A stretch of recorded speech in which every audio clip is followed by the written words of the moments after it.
नमस्कार विद्यार्थी मित्रांनो, स्वागत आहे आपल्या यूट्यूब चॅनलवर ज्याचं नाव BMS मराठी। तर आजच्या व्हिडिओमध्ये आपण मस्ट डू टॉपिक संस्कृत या विषयाची पाहणार आहे, जे की आपला संस्कृतचा पेपर 1 आणि पेपर 2 होणार आहे। आपल्याला कसं असणार आहे की जे दोन पेपर होणार आहे ते एक आपला 24 तारखेला 24 मार्चला आणि दुसरा जो असणार आहे 26 मार्चमध्ये आपल्या म्हणजे हे दुसरा आणि तिसरा पेपर असणार आहे आपल्या युनिव्हर्सिटी एग्जाममध्ये। तर त्यामध्ये आपल्याला हे मस्ट डू टॉपिक्स करून द्यायचे पेपरच्या आधी, जेणेकरून आपले पासिंग पण होईल। आणि अशा प्रकारे तुम्ही एक रिव्हिजन म्हणून सुद्धा करू शकता। ज्या विद्यार्थ्याला रिव्हिजन कळत नाही कशी करावी, तर ह्या सिक्वेन्सने तुम्ही रिव्हिजन सुद्धा करू शकता तुमचे जास्तीत जास्त मार्क गेन होण्यासाठी। तर आता चला व्हिडिओला सुरुवात करूया। आता पेपर 1 मध्ये तुम्हाला कसं असणार आहे, संस्कृत वर्णनाम परिचय असणार आहे, एकदम 5 MCQ असणार आहे, सोपे MCQ असणार आहे तुमचे। लय झाले तर 20 ते 25 मिनिटाचा हा टॉपिक आहे, तुम्ही 5 MCQ तयार करून ठेवा तुमचे। जे पेपर 1 मधले पहिले 5 MCQ असणार आहे तुमचे संस्कृत वर्णनाम परिचयमध्ये असणार आहे। त्यामध्ये माहेश्वर सूत्र, उच्चार स्थान आणि बाह्य आणि आभ्यंतर प्रयत्न। माहेश्वर सूत्रामध्ये तुम्हाला प्रत्यय वगैरे विचारलं जाऊ शकतं, ह्या प्रत्ययात काय येतं, किंवा शेवटचे जे माहेश्वर सूत्र त्याला काय म्हटलं जातं, हलंत वगैरे असतो त्याला काय असं म्हणजे काय म्हटलं जातं। अशा प्रकारे तुम्हाला त्यामध्ये दिसेल की माहेश्वर सूत्राचे किती प्रत्यय तयार होऊ शकतात, 44 प्रत्यय। आणि माहेश्वर सूत्र कोणी बनवलेत असे की त्याचे माहेश्वर सूत्र कसे तयार झाले, निपाणी वगैरे यांनी बनवले, असं ते येऊ शकतं। रचिता कोण आहे त्याचे असे तर येऊ शकतं तुम्हाला। तर अशा प्रकारे 5 MCQ असतील। त्यांना संज्ञा प्रकरण एकदम सोपा टॉपिक आहे, 5 MCQ तुम्हाला तयार करून ठेवायचे की संज्ञा प्रकारांचे 5 MCQ तुम्हाला आलेच पाहिजे। 10 मार्क इथं झाले। त्यानंतर अव्ययाने म्हणजे फिल इन द ब्लँक्स असं आपल्याला फिल इन द ब्लँक्स असतात, यामध्ये काय असतं ते आपल्याला काय ऑप्शन दिलेला असतं आणि त्यामध्ये आपल्याला ते फिल करायचं असतं की कोणता बरोबर कोणता अव्यय जो असेल, त्यानंतर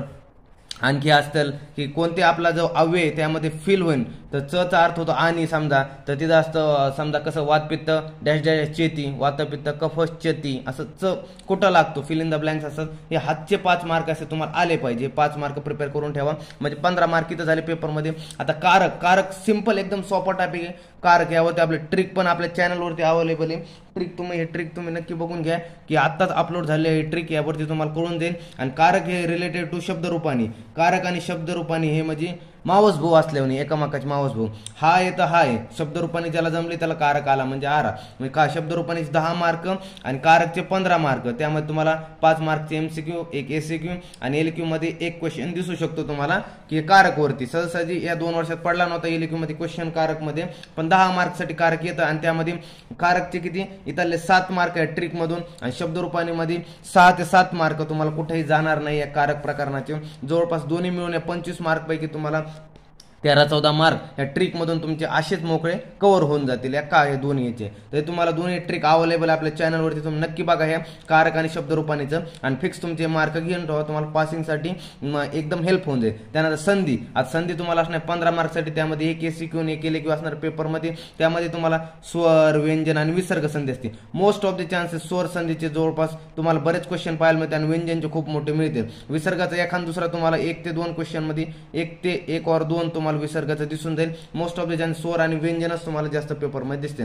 आणि हे दोन्ही आपल्या चॅनलवरती अपलोडेड आहे, दोन्ही ह्याचे अपलोडेड आहे। फक्त विसर्ग संधीचा व्हिडिओ लवकरच भेटून जाईल। स्वर आणि व्यंजन तुमचे अपलोडेड आहे, नक्की बघा, हे तुम्हाला चॅनलमध्ये भेटून जाते। ना ह्याच्या ट्रिक बी टाकलेली आहे स्वर संधीचे आणि व्यंजनचे विसर्गाची येऊन जाईल। तर तुम्हाला 15 मार्कसाठी हा टॉपिक आहे। 15 पैकी तुमचे इझिली 10 ते 12 मार्क असे संधीमध्ये क्लिअर होऊन जातील आणि खूप मस्त टॉपिक आहे, करून ठेवा संधीसाठी। त्यानंतर धातू रूपाने एकदम सिंपल टॉपिक आहे। धातू फक्त तुम्हाला पाठ करून ठेवायचे, लय झाले तर 1 ते 1.5 तासामध्ये तुम्ही पाठ करून ठेवू शकता धातू रूपानीचा। याचा व्हिडिओ तुम्हाला नक्कीच भेटून जाईल लवकरात लवकर लगेच। त्या 10 मार्कसाठी असणार, त्यामध्ये तुम्हाला एक ACQ आणि LQ मध्ये एक क्वेश्चन दिसेल, त्यामध्ये तुम्हाला 5 मार्कसाठी धातू रूपाने असणार आहे। जसं की संधीमध्ये असणारे संधी लिहून, संधीचा धातू लिहून त्याचं हे धातू ओळखून त्याचं वाक्य तयार करा, ते धातू रूपाने तुम्हाला असतो हा क्वेश्चन। नाही तर पेपर 2 मध्ये धातू रूपाने तुम्हाला एक असं दिसेल की क्वेश्चन मध्ये धातू रूपाने लिहावा लागतो। तर तुम्हाला तिथे एक एक आपल्याला कसं की एक 5 मार्कसाठी क्वेश्चन दिसू शकतो। तर त्यामध्ये तुम्हाला 10 मार्कचं वेटेज धातू रूपाने तयार करून ठेवा, हातातले मार्क सोडू नका। त्यानंतर प्रत्यय, आता प्रत्यय कसा आहे की कत्वा वगैरे प्रत्यय तुम्हाला तव्यत वगैरे तुम्हाला आले पाहिजे। यामध्ये तुम्हाला 3 MCQ 2 ACQ, 10 मार्कचं प्रकरण आहे। 3 MCQ आणि ACQ मध्ये 2 असणारे तुम्हाला क्वेश्चन, तर ते तुम्हाला 2 क्वेश्चन मध्ये तयार करून वाक्य लिहावं लागतं याचं। तर हे तुम्हाला 5 मार्कसाठी, आणि हे सोपा असणारे जो LQ मध्ये एक क्वेश्चन असणार आहे हा एकदम सोपा असणार आहे। 2 जोड शब्द जोडून समजा तयार करायचा तुम्हाला शब्द, पठाला कत्वा शब्द लागल्यावर काय होतो, असं समजा धातू असेल ते धातू द्यायला असेल त्याला काय लागतं, प्रत्यय लावून शब्द तयार करायला लागतो तुम्हाला. ते हातातले मार्क आहे तुम्हाला हे आले पाहिजे. प्रत्यय ज्याला जमतील त्याला ठीक आहे बा, नाही जमलं पण सिंपल आहे. प्रत्ययमध्ये तुम्हाला 10 पैकी किमान 6-7 तरी मार्क आले पाहिजे ज्याला जमते, आणि ज्याला जमते त्याला बेस्ट आहे की 9-10 तरी पडून जातील कसे पण. आणि त्यानंतर समास. आता समास सगळ्यांना विद्यार्थ्यांना अवघड वाटणार टॉपिक, त्यामुळे आपण सगळ्यात मागं ठेवला आहे हा समास. समासमध्ये बी तुम्हाला एक एसिकोन एक एलिको पाहायला मिळेल. समासमध्ये बी तुम्हाला काय की जवळपास 7-8 मार्क पर्यंत जो समास असतो तो जवळपास सोपा तुम्हाला समास पाहायला मिळेल. 8 मार्क पर्यंत तरी समास तुम्हाला एकदम सोपा रीतीने पेपरमध्ये पाहायला मिळेल. त्यामध्ये एकदम सोपं विचारलं जातं. नंतर थोडं असं 10-12 पर्यंत मग मॉडरेट असतं. त्यानंतर 2-3 जे 4 मार्क वगैरे असते थोडं हाय लेवलच्यावर समासवर तुम्हाला असं पाहायला मिळतं. पण 10 मार्क पर्यंत तरी हे समासवरती तुम्हाला मिळून जातील. एकदम सोपा समास आहे. यावरती तुम्हाला ट्रिक लवकरच भेटून जाईल आपल्या चॅनलवरती, एकदम समासची काय ट्रिक आहे काय नाही. त्यानंतर विशेषण विशेष्य यावरती 2 मार्क असणारे MCQ मध्ये तुम्हाला विचारलं जाणारे विशेषण आणि विशेष्य असा पेपर 1 साठी होतं. त्यामध्ये तुम्हाला संस्कृत वर्णन परिचय अगोदर करून ठेवायचं. मग संज्ञा प्रकरण, मग अव्ययाने 15 मार्क झाले. कारक प्रकारांचे इथं किती 7 समजा कारक प्रकरण इथं 15 मार्क लाईन. त्यानंतर शब्दरूपाने 10, 15 आणि 10 25, 25 आणि वरचे किती 15 40 मार्क. त्यानंतर संधी प्रकरण, संधी प्रकरण किती 15 मार्क म्हणजे किती 40 आणि 55 मार्क. त्यानंतर शब्दरूपाने 10, 55 आणि 65 आणि नंतर मग जर झालं तर प्रत्यय 65 आणि समजा 65 मार्क तिथं ओव्हरऑल एवढे जर टॉपिक करून ठेवले सध्यापुरते तर तुमचे 65 मार्क जवळपास होऊन जाते.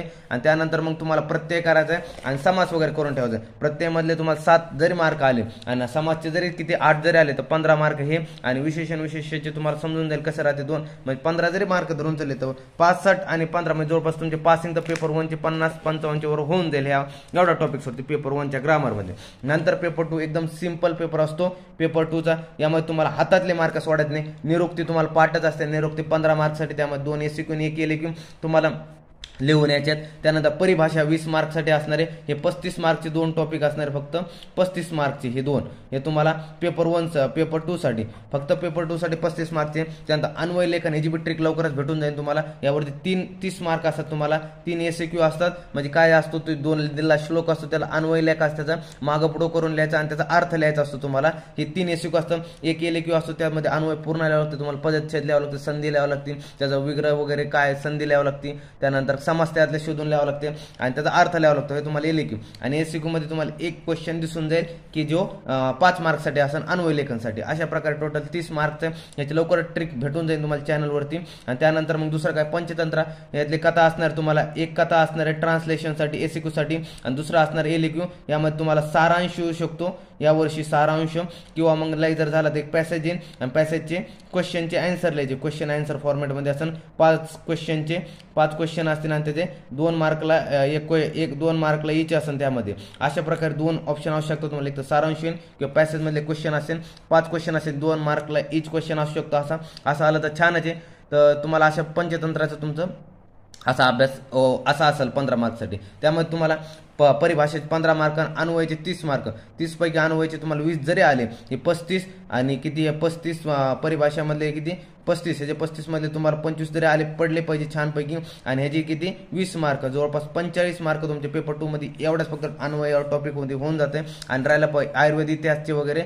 आणि हे आयुर्वेद इतिहास मध्ये तुम्हाला किती आयुर्वेद इतिहासचे 20 चे 20 MCQ असणार. तुम्हाला PDF अवेलेबल होऊन जाईल आपल्या चॅनलवरती. टेलिग्रामला जॉईन व्हा नक्की. तिथं तुम्हाला त्या PDF मध्येच फक्त क्वेश्चन करायचे आणि तेच 20 चे 20 MCQ तुम्हाला आयुर्वेद इतिहासचे येऊन जातील. 20 चे 20 MCQ सांगतोय तेच असणार आहे PDF मधले. तेवढे PDF नक्की करून जा आयुर्वेद इतिहासची तेच असणार आहे. आणि पंचतंत्रामध्ये तुम्हाला जी हे ट्रान्सलेशन असणार आहे तुम्हाला 3 ते 4 मार्क तुम्हाला ट्रान्सलेशन मधून भेटून जातील. म्हणजे 3-4 मार्क. आणि जर सारांश वगैरे आला तर 10 पैकी तुम्हाला कशी बी 4-5 मार्क सारांश कसं जरी तुटका फुटका जरी लिहिलं तर 4-5 मार्क तुम्हाला येऊ भेटून जातील. आणि जर चांगलं येत असेल तर 7-8 मार्क तुमचे कुठे गेले नाही. अशा प्रकारे तुम्हाला पेपर 1 आणि पेपर 2 चा मस्ट टू टॉपिक सांगितले. तर तुम्ही नक्की ट्राय करा आणि तुमच्या पासिंग नक्की व्हा आणि ज्याचा अभ्यास छान आहे त्यांनी टॉप करा. धन्यवाद.